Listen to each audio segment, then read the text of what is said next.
So have you ever looked at a block of code and just felt, I don't know, a profound sense of comfort? Like everything is just right there in front of you. Yeah.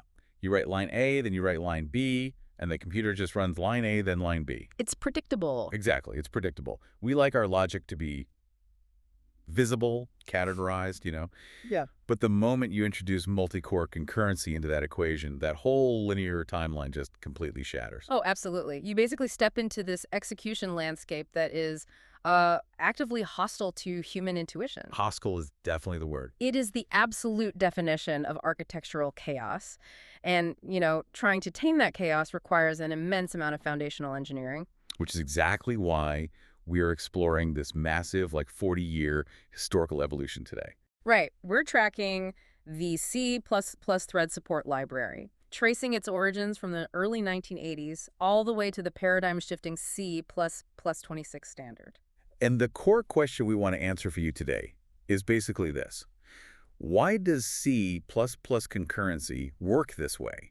And what constraints actually define it today? Yeah, because we are framing this not as a basic tutorial on how to use a standard thread to build a simple app. Right. Definitely not a tutorial. No, this is an architectural postmortem for professional software engineers who really want to understand the profound why behind the design. So to uncover that why, we really have to look at the original problem space, right? Yeah. Going all the way back to the philosophical foundation of the language itself. Exactly. So in the early 1980s, Bjarne Stroustrup was developing C with classes, which was heavily influenced by this language called Simula 67. Okay. And the earliest manifestation of concurrency in the C++ ecosystem was actually something called the task library. A task library. Yeah, developed between 1980 and 1984. But, this wasn't concurrency the way modern developers think of it, right? We're not talking about parallel processing, spreading work out over multiple cores. Oh, no, not at all. Multi-core processors were strictly the domain of, massive supercomputers back then. Right. The task library relied entirely on coroutines. Which, for anyone unfamiliar with the underlying mechanics there, it basically meant the program would voluntarily pause its own execution, right? Yeah, it would save its state and then let another task run for a bit. They were doing manual stack management on a single CPU just to switch execution contexts. Wow. So concurrency was viewed purely as, a structural tool. Yeah. Just for managing complex real-time control systems. Exactly. It was not a performance necessity. It was just a way to organize code neatly. Mm. But the historical irony here is that when the first official standard, C++ 98, was finally drafted, the committee just left the task library out completely. Yeah, they completely omitted it. And Stroustrup himself later called that omission the worst mistake of early C++. That is a strong statement. Because dropping it threw the language into what we can basically call the concurrency gap. Like a dark age. A dark age from roughly 1990 to 2011, where the language standard fundamentally had zero mathematical concept of concurrency. Okay, let's examine that gap, because software obviously didn't just stop needing to do multiple things at once during those 2 decades. No, of course not. Developers were forced to bolt on external platform-specific application programming interfaces just to get the job done. Right, they used POSX threads or P threads on Unix environments and the Win32 API on Windows. But relying on those external libraries created a fatal architectural blind spot. The C++ abstract machine? Yes. The theoretical model that compilers use to understand and aggressively optimize your code, it operated under the as-if rule. Meaning the compiler is legally allowed to rearrange your instructions, delete them, or transform them. Right, as long as the observable behavior of the program remains exactly the same as if it were executed line by line. So I always picture this like managing a really busy restaurant kitchen. Okay, I like that. You've hired an external delivery service, those are your operating system threads, to come in, grab food, and take it out. Right. But your head chef, which is the compiler, operates under the strict assumption that he's the only human being inside the building. Oh, wow. Yeah. He's moving sharp knives around, leaving burners on, assuming nobody else will ever touch his workstation. Mm. And then you have 2 external delivery people suddenly trying to use the same cutting board at the exact same time. And it's just utter chaos. Total chaos. And that kitchen chaos wasn't just theoretical, It actively destroyed software. Right. The illusion broke down completely in the mid-2000s. Because hardware manufacturers hit physical limits on CPU clock speeds. Exactly. They started slapping multiple cores onto a single chip. Multi-threading went from an organizational luxury to an absolute performance requirement. Which means if you wanted your software to get faster, you couldn't just sit around waiting for Intel to release a faster processor anymore. Nope, you had to write parallel code. And that hardware shift brings us to a really seminal computer science moment in 2005. Yes, Hans J. Boehm's paper. Right. Threads cannot be implemented as a library. He mathematically proved that the pure external library approach to concurrency was fundamentally incapable of ensuring program correctness. Because the compiler was actively working against you. Because of those aggressive single-chef optimizations. Let's dig into the specific hazards Boehm identified, because the compiler's behavior here feels, honestly, almost insidious. Yeah, it really does. So the first major hazard was speculative register promotion. Okay, let's walk through the mechanics of that. Imagine a loop in your code. Inside that loop, you conditionally update a global variable. But you only do it if you successfully acquire a lock. Exactly. But to a single-threaded compiler, fetching that global variable from main memory on every single iteration of the loop is incredibly slow. Yeah, hitting main memory is always the ultimate bottleneck. Right. So the compiler decides to promote that global variable into a hyperfast CP register for the entire duration of the loop. Okay. And to maintain what it believes is the correct logical state, it might store the register's value back to the global variable in main memory right before acquiring the lock, and then reload it right after. Wait. If the compiler thinks only one thread exists, it's essentially gaslighting the developer. Pretty much. Even if the condition to update the variable was completely false in my source code, the compiler is silently writing an unmodified, potentially stale value back to main memory anyway. Exactly. It creates a phantom write. Wow. So if a completely different thread is legitimately trying to update that global variable at that exact moment, your compiler's phantom write just blindly paves over their valid data. So you get a catastrophic data erase from source code that looks entirely safe on the screen. Exactly. That is terrifying for an engineer. You are staring at your screen, your conditional logic is flawless, but the compiler is secretly rewriting it into a data erase behind your back. It's a nightmare. And another massive hazard Boehm highlighted was adjacent data interference. Right, which comes down to how compilers physically interact with hardware memory. Yeah. Say you have an 8-bit byte variable sitting directly next to another 8-bit byte variable in a packed struct. So they're jammed tightly together in memory just to save space. Right. In a single-threaded environment, if the compiler wants to update just the first byte, it faces a hardware problem. Because the CPU might not have an instruction to efficiently write a single isolated byte. Exactly. So the compiler issues an instruction to load the entire 32-bit word containing both variables. Oh, I see where this is going. It modifies the specific byte it cares about in the register, and then writes the whole 32-bit word back to memory. So the interference is so obvious there. If thread A is updating the first byte, and thread B is concurrently updating the second byte, Yep. that word-level read-modify-write cycle from thread A will completely overwrite thread B's work. The pure library model was mathematically broken. P-threads required developers to avoid data races, but without a language-level memory model, the external library couldn't even define what a data race was. Because of the phantom compiler reorderings, the standards committee realized that you can't just bolt concurrency onto the side of a language. No, it has to be baked deeply into the abstract machine itself. So how did they actually achieve that in the C++11 standard? Well, it was a monumental effort, led by experts including Boehm, Lawrence Krauss, and Beeman Dawes. Right. The foundational shift was Proposal N2429. This established the C++ concurrency memory model based on DRF0. DRF0, or data race free zero. Yes. I keep seeing this term in the architectural proposals, but honestly, it sounds like an artificial sweetener or like an energy drink. What is the actual mathematical guarantee being made there? The guarantee is essentially a strict social contract between you and the compiler. Okay. It means that if your program has absolutely no data races, the execution is guaranteed to be sequentially consistent. So it behaves intuitively as if operations happened in the exact order you wrote them. Exactly.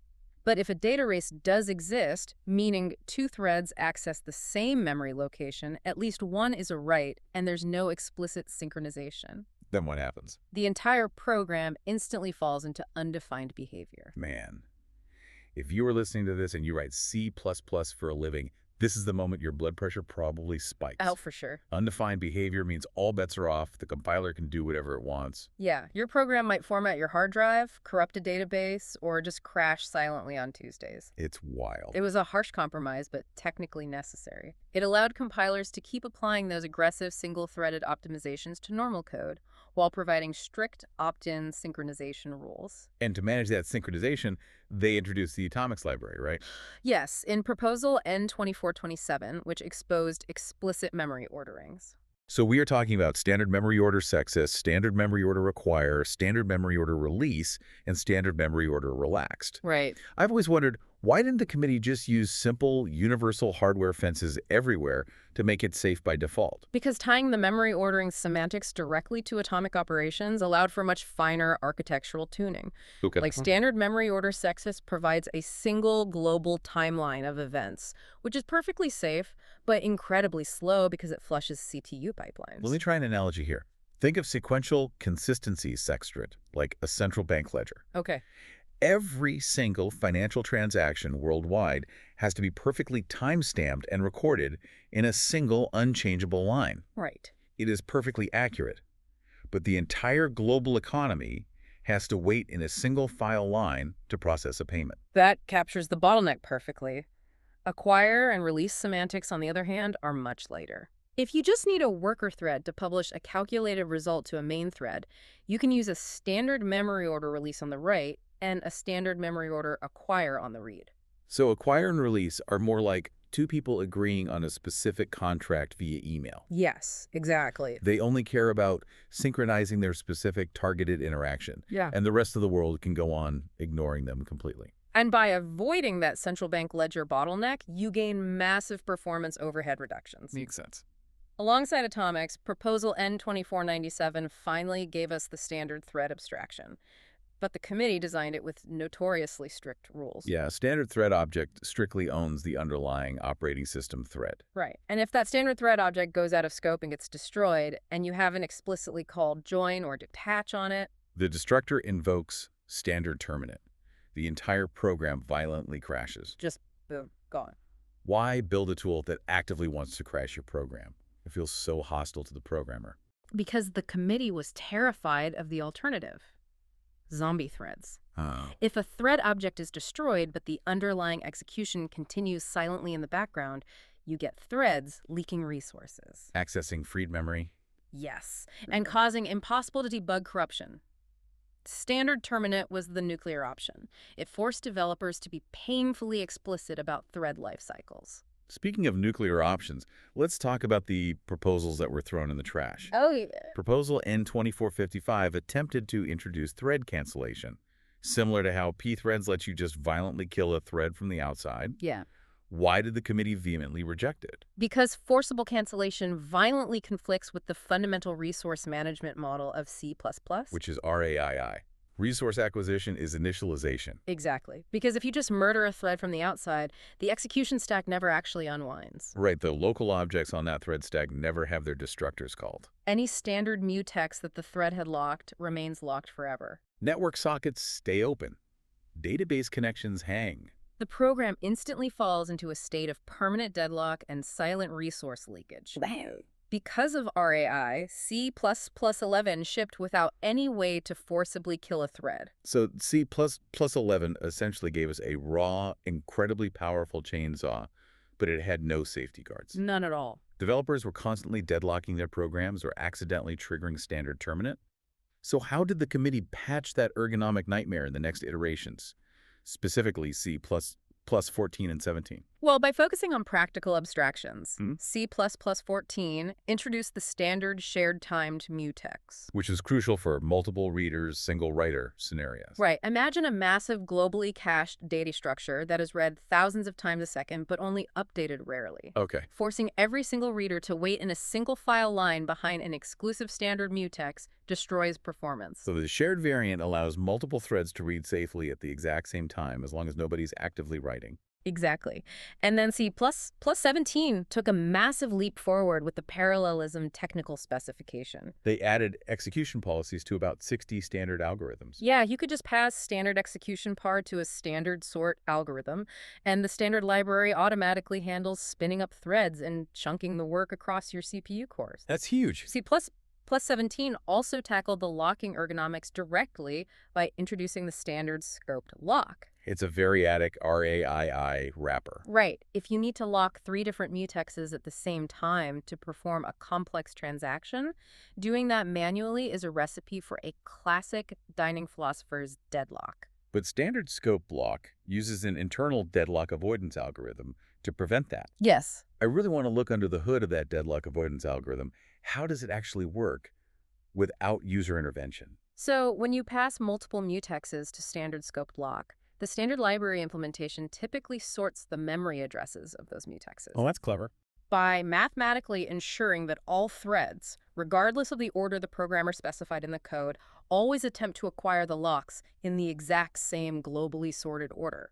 A circular weight condition becomes geometrically impossible. Exactly. It entirely eliminates locking order deadlocks. That is brilliant. It just patches human error mathematically. It does.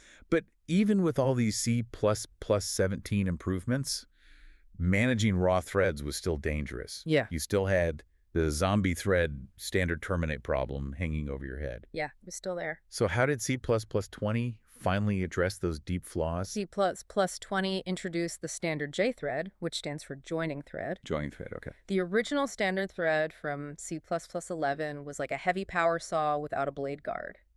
If you dropped it, it just cut your leg off. Right. The new standard jthread finally adds the dead man switch. Meaning when it goes out of scope, it doesn't just panic and crash the system. Right. The destructor of a standard jthread automatically issues a stop request to the running code, and then it automatically joins. Oh, so it safely blocks and waits for the thread to finish its work instead of blowing up the program. Yes. You mentioned a stop request. That comes from proposal P0660, stop tokens, Exactly. which finally gave developers the cooperative cancellation they desperately wanted back in 2011. Yeah, since forcible cancellation breaks RAII, the standard jthread uses a standard stop token. How does that work in practice? The running thread periodically polls this token to see if it has been asked to exit. So it allows the thread to catch the signal, clean up its own stack, run its destructors, release its locks, and exit gracefully. You got it. And C++20 also brought in standard Semaphores, Latches, and atomic wait and notify. Tell me why these are mechanically superior to the old condition variables developers used for a decade. Well, a traditional condition variable often requires a heavy context switch. It involves making a system call into the heavy operating system kernel scheduler just to put a thread to sleep or wake it up. Which is slow. Very slow. Atomic wait and notify instructions, however, leverage modern CPU architectures. Oh, so they allow a thread to efficiently sleep directly on a memory address at the hardware level? Exactly. Completely bypassing the OS kernel in many cases. It drastically reduces the latency of cross-thread signaling. Looking at this entire timeline, we can really see the deep architectural constraints binding the language. Yeah, it's fascinating. Let's look at the trade-offs, specifically regarding the choice to expose those highly complex explicit memory orderings. Right. The constraint is ecosystem dependency and physical hardware realities. Okay. The committee's choice to expose things like standard memory order relaxed is the exact reason C++ remains highly competitive on weak memory architectures like ARM and PowerPC. Because on an ARM chip, forcing sequential consistency everywhere, forcing that central bank ledger we talked about, would absolutely tank the CPU pipeline, right? Oh, completely. ARM processors are designed to aggressively reorder your reads and writes to keep their execution pipelines full. I see. By exposing memory orderings, C++ allows a high-performance library developer to avoid the massive overhead of hardware memory fences while still remaining technically correct. But, this brings up a pretty heavy realization. What's that? Because the entire memory model relies on data race-free code to optimize properly, the ultimate consequence for human failure is undefined behavior. Yeah. To get zero overhead performance, we basically traded predictable, safe runtime failures, like an exception in Java or C# for this undefined behavior culture. It's true. It is a culture where running external tools like thread sanitizer is no longer optional. It's an absolute requirement just to survive. That is the fundamental philosophical trade-off of C++. The language simply refuses to inject hidden performance overhead. Right. It will not automatically wrap your variables in heavy locks or background garbage collection. It trusts you, the systems developer, to mathematically prove your code is correct. And if your proof is flawed, the penalty is undefined behavior. Exactly. Which is an immense cognitive burden. Managing mutable state and raw thread life cycles manually is simply too hard for human brains to verify at a massive enterprise scale. It really is. And that realization is forcing the entire C++ community to rethink the paradigm for the future. I mean, we are moving away from raw threads entirely. We are. We're looking at the upcoming C++ 26 standard, which introduces a massive shift toward a concept called structured concurrency. Structured concurrency. Yes, mostly driven by proposal P2300 titled Senders and Receivers. Let's unpack senders and receivers heavily, because this honestly sounds like the return to sanity engineers have been begging for. How does it change the game mechanically? Well, senders and receivers provide a composable abstract execution model. It fundamentally decouples the what from the where. Okay, break that down for me. A sender represents a pure unit of computation, something that will eventually produce a value, an error, or a cancellation signal. So it doesn't immediately spawn a thread when you create it. Not at all. You chain these senders together using pipe operators to build a complex asynchronous workflow graph. And then what?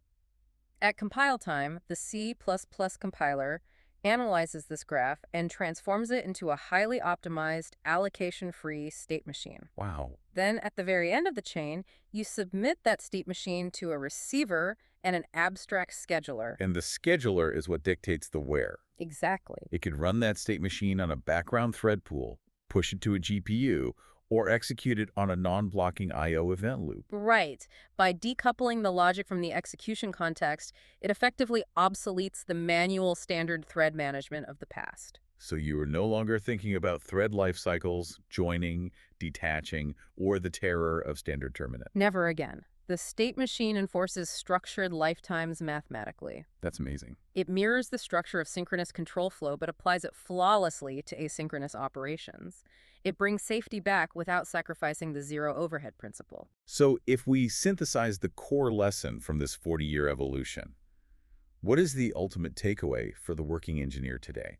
I'd say the evolution of the C++ thread support library proves that language design is an agonizing balancing act. No kidding. You have to balance the developer's need for logical familiarity against the absolute necessity of zero overhead performance for systems programming. All while navigating the unavoidable mathematical complexity of correctness. Exactly. The complexity is the non-negotiable price of correctness. So what should practitioners do right now? Well, the takeaways are pretty clear. First, always embrace RAI wrappers for your locks. Right. Never lock a standard mutex manually if you can use a standard scoped lock to mathematically prevent deadlocks. Makes sense. Second, permanently favor the standard jthread over the standard thread to utilize cooperative cancellation and avoid catastrophic terminate scenarios. And third, prepare your mind and your code bases for the paradigm shift of structured concurrency coming in C++ 26. Which brings me back to our opening thought.